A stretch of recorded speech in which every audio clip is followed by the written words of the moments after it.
Assalamu alaikum wa rahmatullahi wa barakatuh. May the peace and blessings of the Almighty be upon one and all. Today we will be discussing a very important topic connected to the tongue.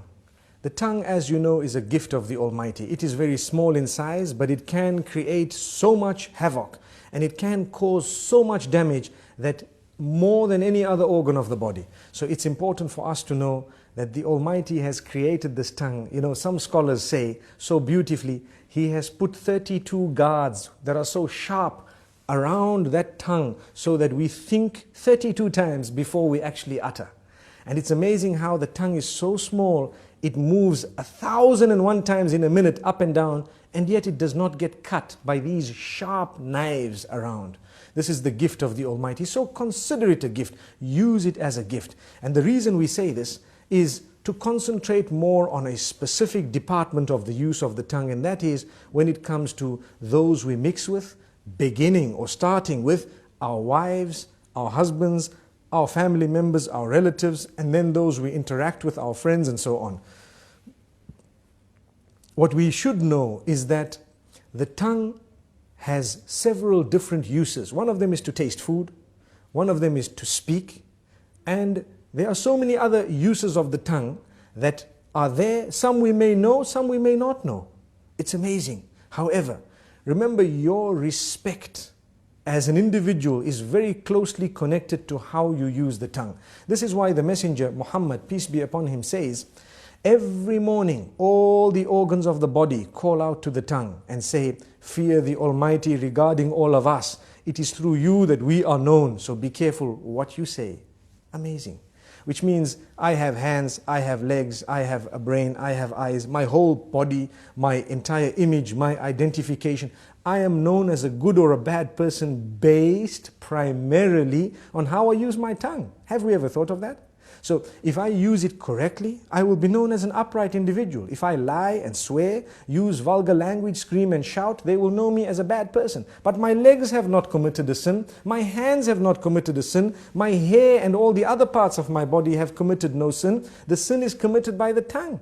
And the tongue, yes, closely connected to the brain and all that, yes, correct. But ultimately it was the one used to relay what was within. This is why if you're not sure, don't speak. Speak when you're sure. Think about it, think twice. I'm sure we've all heard the saying, you've been given one mouth and two ears to speak half that of what you hear. So you hear more and you speak less. Sadly, a lot of us love to speak. And we just want to say anything and everything no matter how it sounds. Not realizing, did you know, it is an act of worship to think before you speak. You're actually rewarded, an act of worship. The Almighty becomes pleased with us when we think before we speak. And not just think, but think of how many different ways there are for me to portray or to say what I have in my heart, to convey that message. If I've got 5 different ways of wording it, I need to select the best, most effective, most beautiful manner, and then I will speak.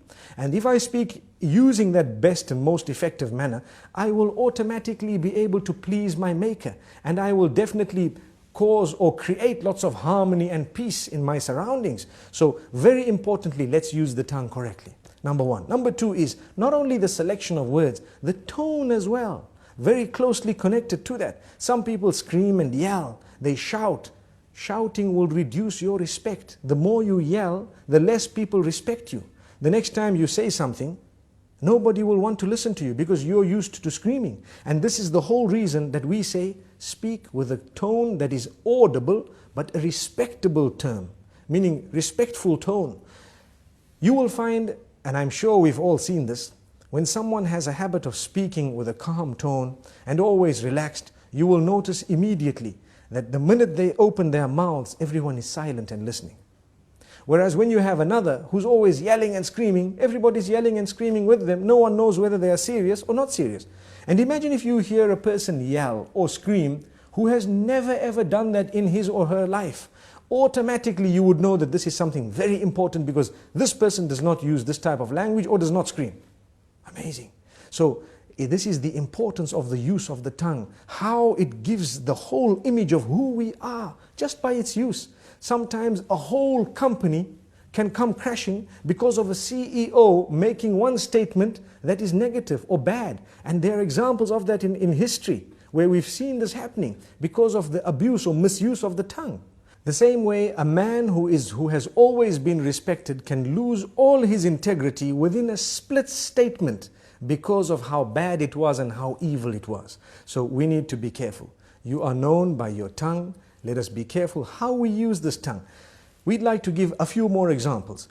Within the home, it is an act of worship to say words, to create the words and to utter words that will bring about a smile on the faces of your children and family members, your spouse primarily. Did you know that it is actually an act of worship to come home and utter words of goodness, sweet words, beautiful words, make people feel appreciated, make them feel wanted, make them feel the bond? And it is the tongue that makes us really connect to one another. And this is why we say it is an act of worship. So many people do not realize it's a charity to say a good word. A good word is a beautiful charity. We come home, we're silent. Being silent is something that's not good, especially when it comes to those who are waiting for you to say something of your own family. A good word. Yes, when there is a problem, you might want to remain silent for a moment. If you think that that is the best way of solving the problem for now, you might want to speak a little bit later. But even when you choose to speak, say the best words. This is from the messenger, may peace be upon him. And we always tell people charity begins at home. Sometimes we are very careful of our tongues outside the door. Whereas when it comes to in the home, those who work for us, those who live with us, those who are the closest to us in terms of family and so on, they are so worried of us opening our mouths because every other word is a swear word. Every other word is a lie. Every other word is a word which is derogatory, defaming, which is disrespectful, which causes hurt and harm. Why should we do that? A good Muslim will never utter words that are hurtful to others. There is no need to do that. Even if you disagree, if you disagree with someone, you do not need to utter words that are hurtful to them, belittling them, making them feel like they are not worth it. Sometimes maybe the good statement from your mouth might actually make them change their minds and come on to what you had because you were so good. You came forward so beautifully. This is the religion. This is what we have been taught. Now let's ask ourselves, do we as Muslims really follow these teachings? We call ourselves Muslims. A lot of the times we swear so much that even those who are not Muslim are embarrassed. And it gives the wrong image of the teachings of the beloved messenger. May peace be upon him. And may the peace be upon all the other messengers. We shouldn't be doing this because we have the responsibility of portraying the correct image of the teachings of the Almighty. And these teachings primarily begin with a good tongue.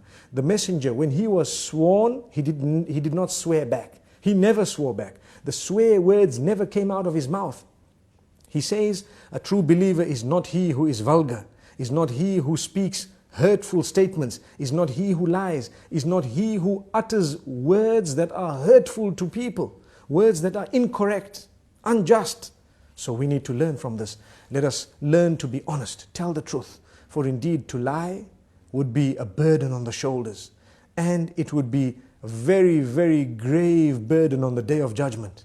We should not be lying. We should not be hurting people's feelings. I hope I've said a little bit to motivate people to use their tongues in a better way, starting with myself and then everyone else. Remember, choose the best words, choose the best expressions. For indeed, to do that is a great act of worship. Until we meet again, Assalamu alaikum wa rahmatullahi wa barakatuh.